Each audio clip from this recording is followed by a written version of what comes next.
The air in the command tent was sterile, a sharp contrast to the coppery scent of blood and ruin that Elias remembered from his last moments. He wasn't dead. He was in a body that was almost his, a younger, less scarred echo of the man he'd been. This wasn't an Arden field tent. The sleek tactical displays and the hum of a fusion generator confirmed he was deep within the Nova Federation's territory. The tent flap was thrown open, flooding the space with harsh, artificial light. A man entered, his presence dominating the small room. It was Asher, commander of the Federation vanguard. His jaw set like granite and his eyes chips of ice. He strode forward and his hand shot out, fingers digging into Elias's cheek with bruising force. He observed that today, of all days, this boy had found some nerve, not even bothering to stand at attention for his commander. Though the new body was weak, Elias's instincts were not. He lunged, his teeth sinking into the wrist of the hand holding him captive. The bite wasn't strong, but it was unexpected. Asher reacted with honed precision, yanking his hand back before kicking out. The blow sent Elias tumbling across the grated floor, a wet cough forcing a spray of red from his lips. Asher didn't even glance down. He settled into the command chair, the synthetic leather groaning under his weight. He commented, his voice dropping low, that the boy showed some fight today. A pity the real one hadn't been so fragile. Asher's gaze was cold as he added that if it weren't for that face, the boy wouldn't be worth a damn thing in his presence. Elias recognized the voice, the cadence of command that had haunted his campaigns. This was Asher, the Federation's prodigy, a man he had faced across countless battlefields. He was a brilliant, ruthless tactician, but Elias had never heard rumors of him keeping men for his pleasure, especially not one who was a ghost of himself. A corporal hurried in, his eyes fixed on the floor, deliberately avoiding the scene. He knelt before Asher, pleading for the commander to calm his anger. He explained that Leo was just foolish and had wandered into the command tent by mistake. The corporal promised to take him away immediately. Asher's silence was permission. The corporal, Finn, scrambled to help Elias up, wiping the blood from the floor and half-dragging him out into the noise of the forward operating base. The night air was thick with smoke and cheap whiskey as soldiers celebrated the fall of the Arden Republic. Finn led him to a quieter fire, explaining how unlucky Leo was to have provoked the commander on this day of all days.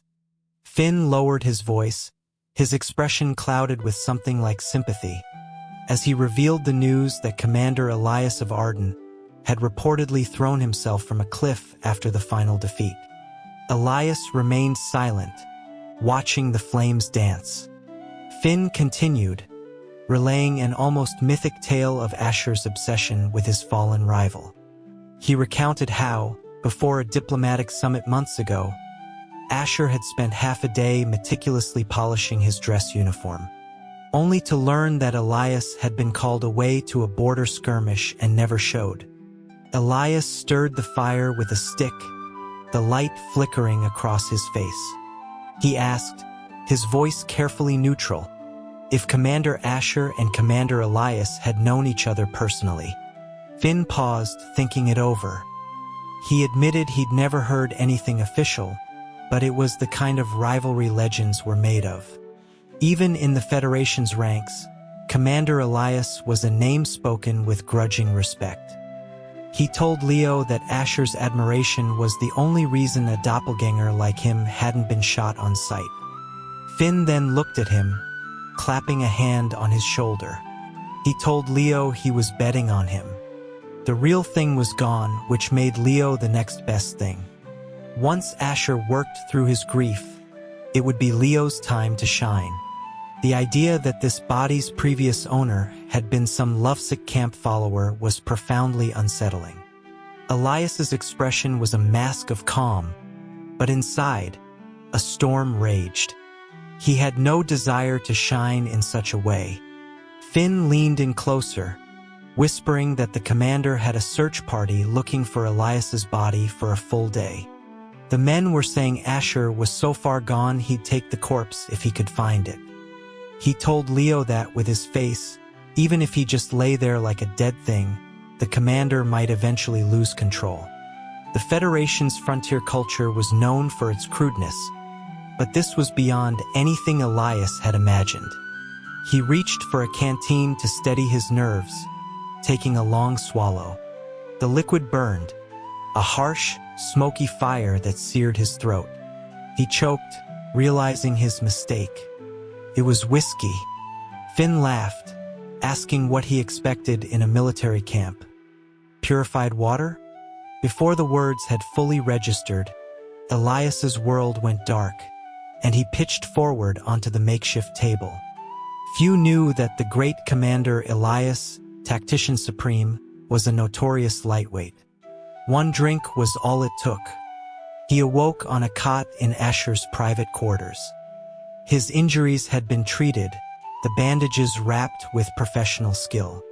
A tray with a ration pack and a flask of clean water sat within reach. He pushed himself up and found no one guarding the exit. Lost, he sought out Finn, who looked at him as if he'd seen a ghost. The corporal stammered out that the commander himself had carried him back the night before. Finn explained that when Asher learned he had passed out from a single drink, his expression had been unreadable. For the first time, he allowed Leo to sleep inside the main tent and even called for a medic. Elias rubbed his temples, a headache pounding behind his eyes. He asked Finn why he hadn't stopped it. Finn, looking genuinely confused, said he thought he was helping Leo fulfill his deepest desire. A knot of dread tightened in Elias's stomach. As if on cue, Finn continued, his voice dropping to a conspiratorial whisper, that no one could have predicted Leo's drunken behavior. Last night, he had apparently kicked the commander clean off the cot. When Asher had left in the middle of the night, his face had been as black as thunder. The conquered Arden capital, Ethelgard, was a ghost of its former glory. Amidst the rubble, Asher had established a highly publicized memorial fund in Commander Elias's name, a cynical move to pacify the occupied populace. Finn, trying to be comforting, remarked that men do strange things when they're grieving. Elias stood in the shadow of a ruined monument, clad in a low-ranking Federation uniform. He murmured that Asher wasn't mourning him. He looked up, his gaze meeting Asher's across the desolate city square. Asher stood on the steps of the old Senate building, his eyes dark and calculating. Elias knew this wasn't about grief. It was about co-opting a hero's legacy to cement his own absolute rule. A child cried in his mother's arms, asking why the Federation soldiers were here when his mother had promised Commander Elias would protect them. The woman could only hug him tighter, whispering that the commander was gone. Elias's hand went to his pocket, finding only half an energy bar from his midday meal. Before he could move, a figure knelt beside the woman and child, offering his own ration pack. The woman sobbed her thanks to the Federation officer. Elias turned to leave, but a lazy voice stopped him. "Stay." It was Asher. He beckoned, telling Leo to walk with him. They walked along the battlements overlooking the broken city. By rank, Elias had no right to be there. Asher stared down at the devastation, asking if Leo thought Commander Elias's spirit would hate him for this. Elias knew what Leo was supposed to say. Hate was a certainty, but from a strategic standpoint, Asher's occupation had been remarkably bloodless. Surrendering soldiers were spared, and civilians were left unmolested. He replied that there was no room for hate, only for victory and defeat. He suggested that Commander Elias could rest in peace.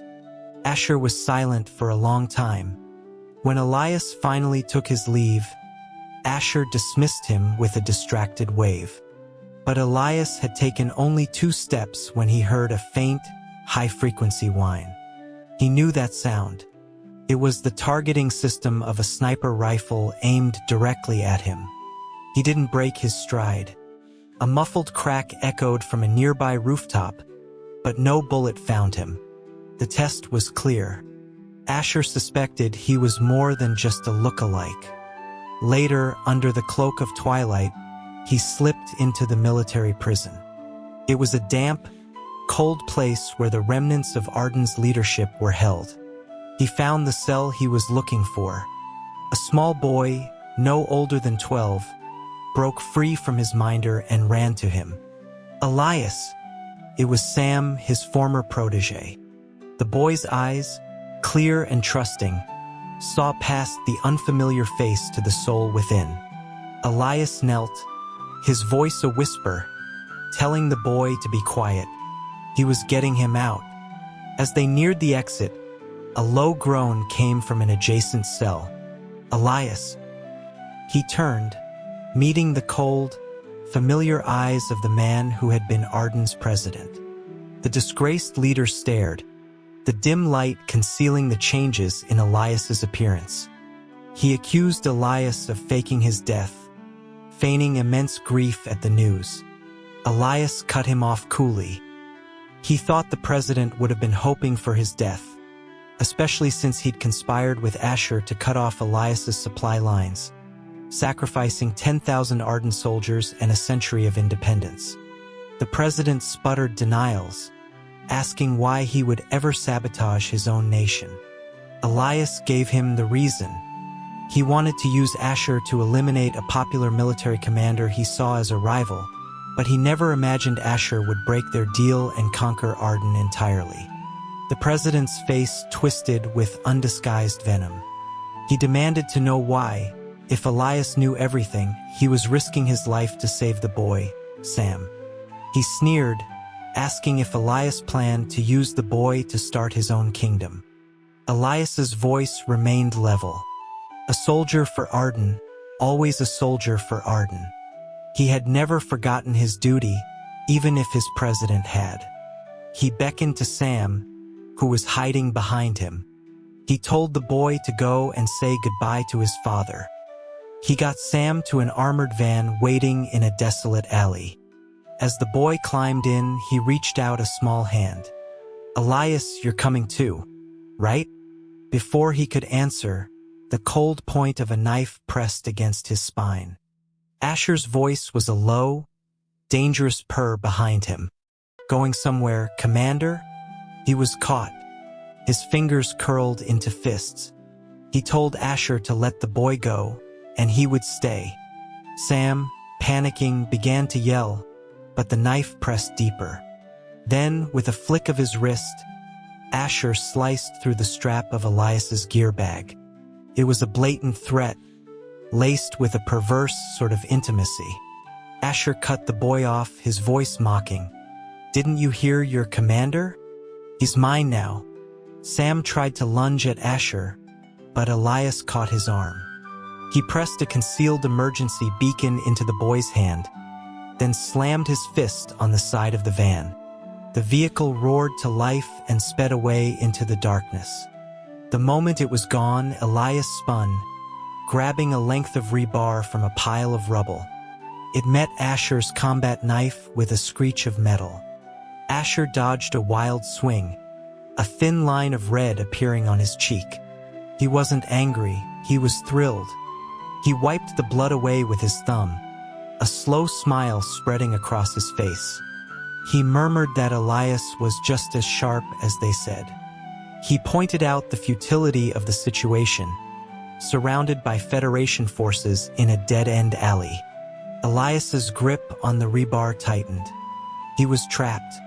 He told Asher that if he wanted to kill him again, he should just do it. Something in his tone struck a nerve. The playful cruelty vanished from Asher's face. The knife clattered to the ground. He advanced slowly, and Elias tensed, ready for another attack. But when Asher reached him, a cloth came up, pressing over his nose and mouth. The acrid smell of chloroform filled his lungs. As his vision blurred, he heard Asher's voice, impossibly gentle. "This is the last time." He felt strong arms catch him as he fell, lifting him from the ground. Asher's thumb stroked the back of his neck, a gesture of profound possession. He heard him whisper, as if to himself, "You're back. I'm never letting you go again." He woke in Asher's personal quarters, the softness of real furs beneath him. His wounds were freshly dressed, and a tray of exotic, off-world fruits sat on the table beside him. A slim, metallic band was clasped around his wrist. When he moved, it emitted a soft electronic chime. Asher entered later, finding Elias simmering with a quiet fury. Without a word, Elias's leg shot out, aiming a powerful kick at his stomach. Asher caught his ankle with practiced ease, his grip like steel. He advised Elias to save his energy, as everyone in the camp now knew he was the commander's personal prize. His eyes glinted as he leaned closer, his voice a low drawl. He asked if Elias knew what was expected of a prize, his fingers tracing the line of Elias's belt.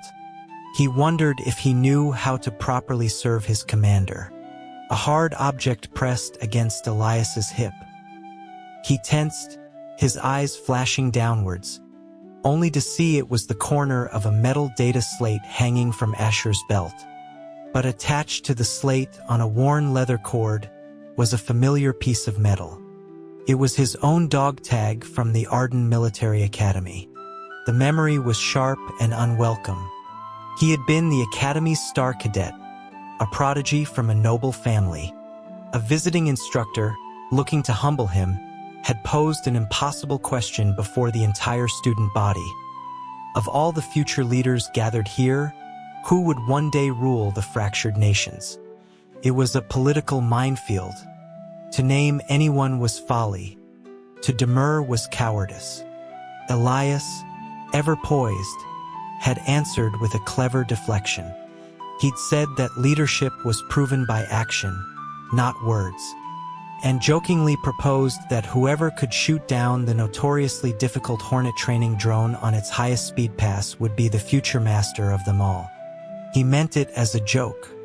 But a moment later, a pulse rifle shot had echoed across the training field, and the drone had spiraled from the sky in a plume of smoke. All eyes turned to a lean, intense young man in a worn cadet uniform, a scholarship student from the then underdeveloped territories of the Nova Federation. A ripple of snickers went through the crowd. Someone had actually taken the bait. Back then, the Federation was nothing, and no one took Asher seriously. Later, Asher had cornered him. He had looked up at Elias, his eyes burning with an intensity that was almost unnerving. He'd said he knew who Elias was, that of all the cadets, Elias was the only one he admired. The praise was meaningless. Elias had heard it 1,000 times. He'd simply unclipped his own dog tag and pressed it into Asher's hand, coolly advising him that the drone belonged to a notoriously strict instructor, and the tag might help him avoid the worst of the punishment. As he turned to leave, Asher had called out again, "Elias, do you think I could be the one to unite the world?" Elias hadn't turned back.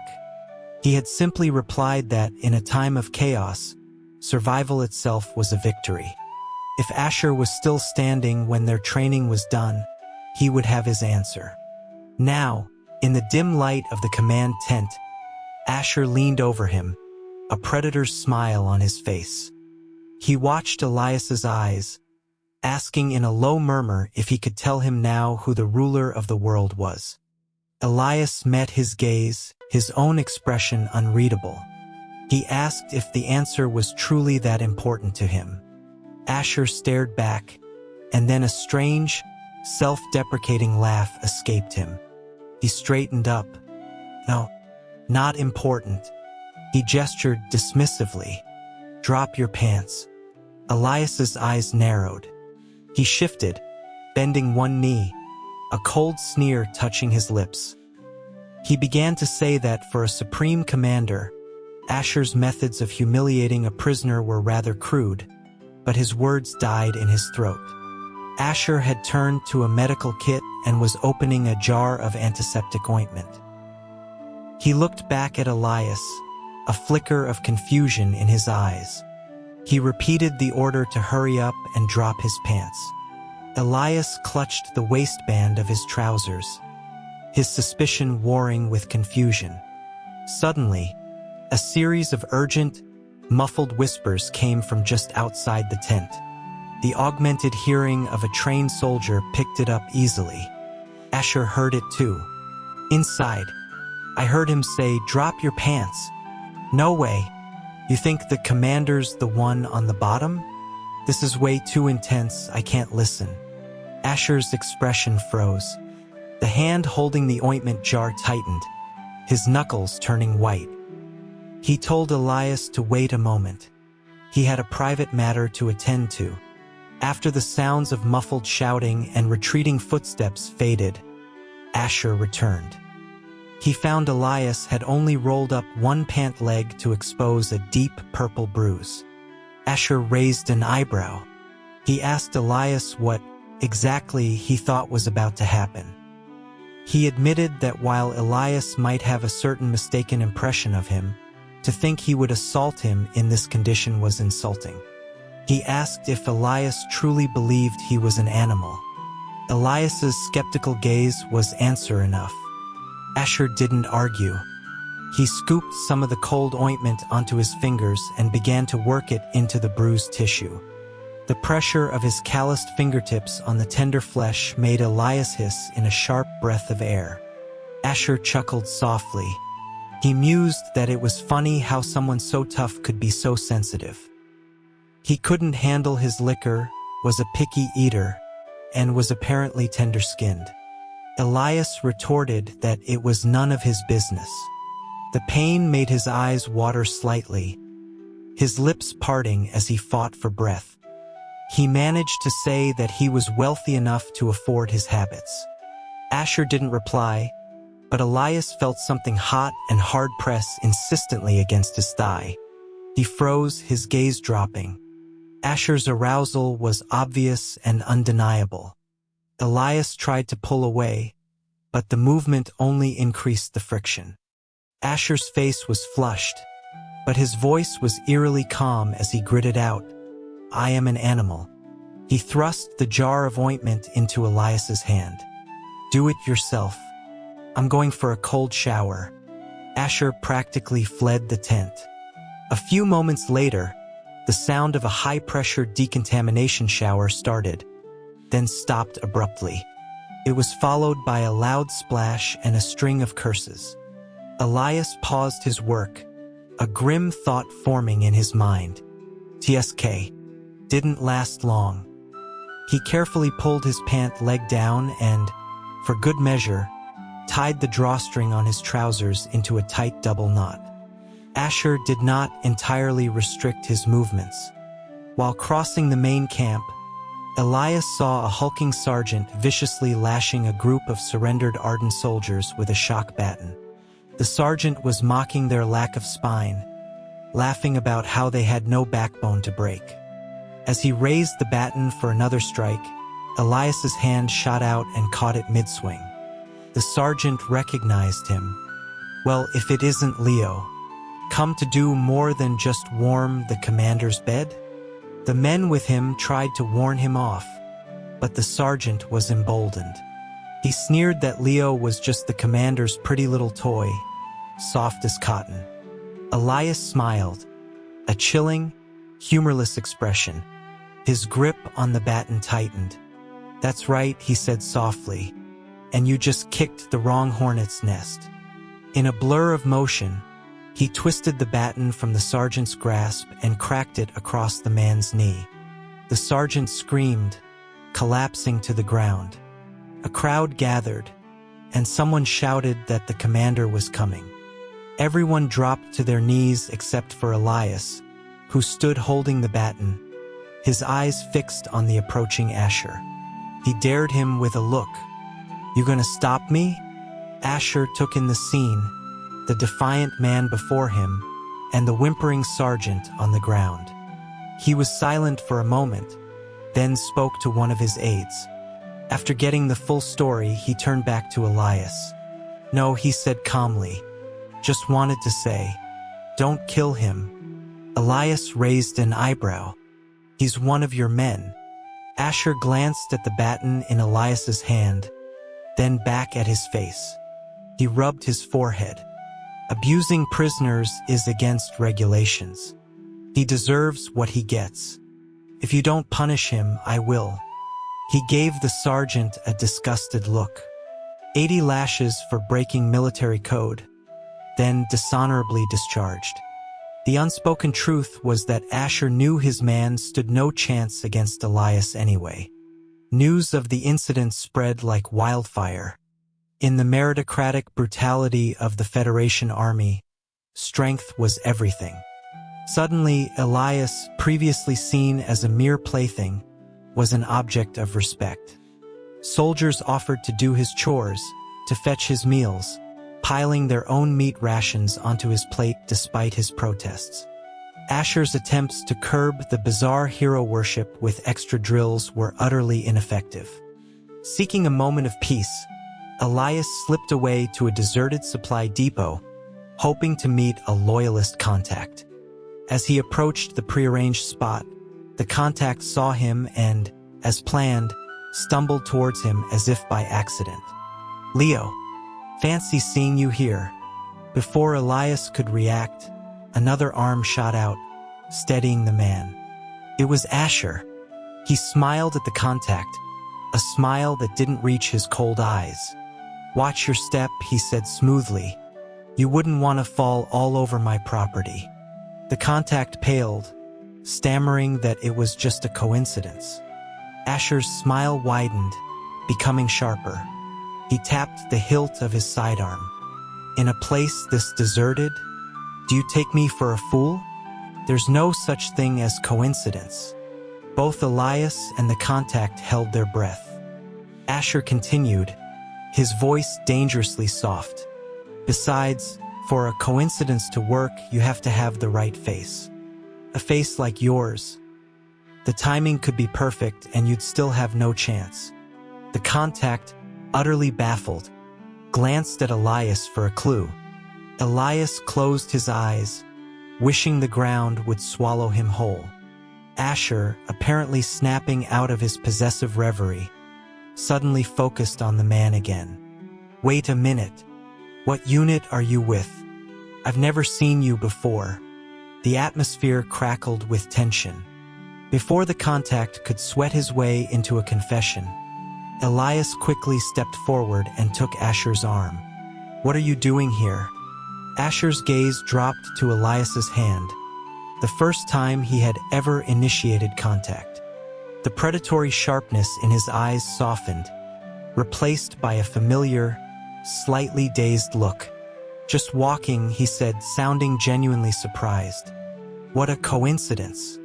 The intelligence the contact had failed to deliver was now on a data slate in Asher's hands.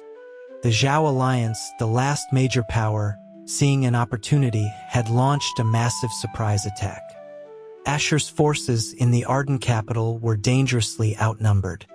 They walked together across a barren training field. Elias broke the silence, asking him his plan. Asher gave a short, harsh laugh. "Fight. It's not the first time I've been outnumbered." He glanced at Elias, a wry twist to his lips. "What, are you worried about me?" Elias ignored the question. He pointed out that if Asher lost, it would be a terrible waste. Asher looked at him, curious. "A waste of what?" Elias explained that he had waged war, conquered nations, and shouldered the burden of countless deaths, all to be remembered by history. To die on the brink of total victory seemed like a tragic irony. Asher's smile faded, a bitter curve forming on his lips. "So that's what you think of me?" He paused, then laughed again, a low, humorless sound. "Elias, if I die, this world I've built, it's yours. How about that?" Elias stopped walking, turning to face him fully. "Asher, I don't understand you. If you don't want this for yourself, why make the world hate you?" Asher's gaze drifted to the sky. "The world has been bleeding from 1,000 cuts for too long. Someone has to stitch it back together. Who does it doesn't matter. I never cared what people think of me. History will prove me right." In that moment, Elias saw him not as a conqueror, but as the boy at the academy who shot down the drone. Everyone had seen his ambition, but no one had seen the fierce, desperate patriotism burning beneath it. Asher knelt on one knee and carefully reattached the old dog tag to a loop on Elias's belt. "I'm not just saying it," he said, his voice low. He stood, his back to Elias. "I can't guarantee a win. I'll have my elite guard escort you back to the Federation capital. My father has no other heirs. This tag gives you command of my personal forces. If I die here, Elias, the Federation, and the world are my gift to you." On the road back to the capital, Elias stopped the convoy. He asked the commander of Asher's guard for a tactical map of the battlefield. The officer, though clearly disdainful of this supposed coward, produced a digital datapad. As Elias's finger traced the advance routes, his eyes locked onto a narrow urban canyon. His breath caught. It was a classic kill box. Before the officer could react, Elias had vaulted onto a light recon vehicle and was speeding back towards the front lines. He saw it from miles away, the flashes of explosions funneling into the canyon. Asher, a lone figure in silver command armor, was a beacon in the chaos, his body pierced by several energy bolts, still fighting to cover his troops' retreat. Just as a sniper shot was about to take his head, a heavy pulse blast from Elias's vehicle slammed into the sniper's perch, vaporizing it. Asher looked up, his eyes widening in disbelief as Elias drove the vehicle through the line of fire, skidding to a halt beside him and extending a hand. "Get in." A brilliant, breathtaking light flared in Asher's exhausted eyes. He grabbed Elias's hand and collapsed into the passenger seat, his strength gone, his blood soaking through Elias's uniform. With Federation forces in full retreat, enemy fire intensified. A trickle of blood escaped Asher's lips, but he was smiling. To die together like this, it wouldn't be so bad. Elias gave him a withering look. "With me here, you're not allowed to die." He gunned the engine, weaving the vehicle through a storm of incoming fire, using its armored chassis to deflect shots in a display of impossible driving skill. He punched through the enemy line and launched the vehicle over a collapsed highway, landing hard on the other side of the river. Behind them, the surviving Federation soldiers stared in awe. One of them recognized the impossible maneuvers. "That's not Leo. That's Commander Elias's signature Serpent Strike tactic. It's him. He's back." Within a month, the Zhao alliance was crushed. Asher, now the undisputed ruler of the unified world, established his capital. The day of his coronation was the day Elias chose to leave. He was in a nondescript transport on the outskirts of the city when a squadron of outriders surrounded him. Asher, still in his brilliant gold formal uniform, jumped into the vehicle. He was breathless, a thin sheen of sweat on his forehead, but he was smiling. That was a clever vanishing act. "What, you don't like the capital? You want me to take you south?" Elias looked at him calmly. "Asher, this is goodbye." The smile vanished from Asher's face. "Why? Since the battle in the canyon, everyone knows who I am," Elias said patiently. "The new emperor can't be seen with a traitor and a ghost from a fallen nation. It would undermine everything you've built." Asher's hand closed over his. You think I can't protect you? Elias tried to pull his hand away, but Asher's grip was unbreakable. You know I can't be a bird in a gilded cage. If you force me to stay, I won't last long. Asher's jaw tightened, his eyes darkening with a pain Elias had never seen before. He slowly, reluctantly, released his hand. Fine, go. On a strange impulse, Elias leaned forward and pressed a soft, fleeting kiss to Asher's lips. He meant it as a final, silent farewell, but the touch shattered Asher's control. With a raw cry, he lunged, his hands seizing Elias's waist and shoving him down onto the transport's padded bench. He devoured his mouth, his hands tearing at the fastenings of his clothes. Elias's mind went blank. For a single, critical moment he hesitated, and in that hesitation he was lost. Their fingers intertwined as a muffled, desperate gasp escaped his lips. You're mine. You're mine. The transport, which should have left the city hours ago, never made it past the gates. Outside, a line of Imperial guards stood with their backs to the vehicle, forming a silent, unbreachable wall. A young trooper nervously asked his captain what they were doing. The captain, his face like stone, replied, "The Emperor's orders. We follow them." As expected, within days, old guard ministers were demanding the public execution of the witch Elias, whose return from the dead was an unholy omen. In the throne room, Asher listened, idly spinning a ring on his finger. When the entire court was kneeling, he finally spoke, his voice lazy but laced with steel. He noted their loyalty, but reminded them that the man they called a witch had saved his life, and he was not an ungrateful man. He had already decreed Elias's punishment, exile to the farthest frontier, never to return to the capital. The matter, he declared, was closed. In the back room of a pawn shop in the capital's merchant district, Elias played a game of chess with an old friend. Quinn had been his closest confidant in Arden, and now, like so many others, had come seeking his fortune in the new empire. Quinn studied him with a playful smirk. "I thought you were exiled. Aren't you afraid of being discovered?" Elias placed a black stone on the board. "I considered it, but the northern frontiers are too cold, and the southern jungles are too humid. I'm not accustomed to either." Quinn stared at him, dumbfounded. "You treat exile like a vacation? Some things never change. Never mind. Your emperor is rich enough. If he really sent you away, he'd probably just move the entire capital to be with you in a few years." Elias looked down and placed his final piece. "You lose."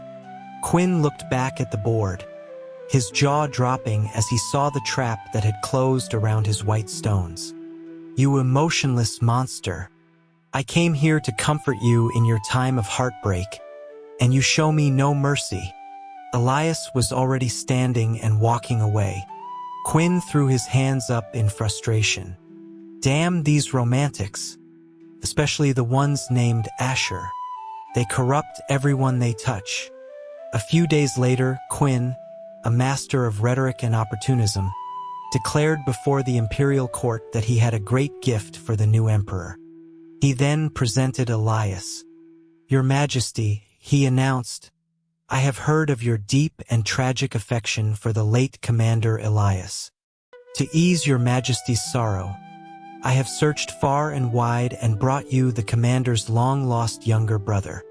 A furious old minister slammed his staff on the floor. "You charlatan! That is Elias himself. Your Majesty, he has defied your decree and returned to the capital. This man is ambitious and must not be allowed to live." Quinn shook his head sadly. "My lord, your eyes must be failing you in your old age. Everyone knows Commander Elias had a square jaw. This young man's face is clearly oval. And the legends say Elias was a giant of a man, a fearsome warrior. This slender gentleman could not possibly be him. The minister, sputtering with rage, appealed directly to Asher. "Your Majesty, this is a conspiracy to undermine your rule." Asher, who had been staring at Elias with undisguised hunger, finally cleared his throat. "My admiration for Commander Elias is no secret," he said, his voice smooth as silk. "My private study contains an entire gallery of his portraits. Therefore, I believe I am the foremost expert. And I can assure you, this is not him." The old minister looked as though he might have a stroke. An entire gallery? What was there to be proud of? Asher descended from the throne, walking calmly to stand beside Elias and Quinn. He smiled. "This little wildcat the minister has brought me is very much to my liking." Quinn muttered under his breath, 300 gold pieces for my emotional distress. Not a penny less." Asher ignored him, his fingers lightly brushing Elias's side. He leaned in and whispered, "My empress seems to have lost some weight. Have you been missing me?" Elias let out a soft scoff. Before he could reply, he heard Quinn hiss for 100. Over time, the court reached a consensus.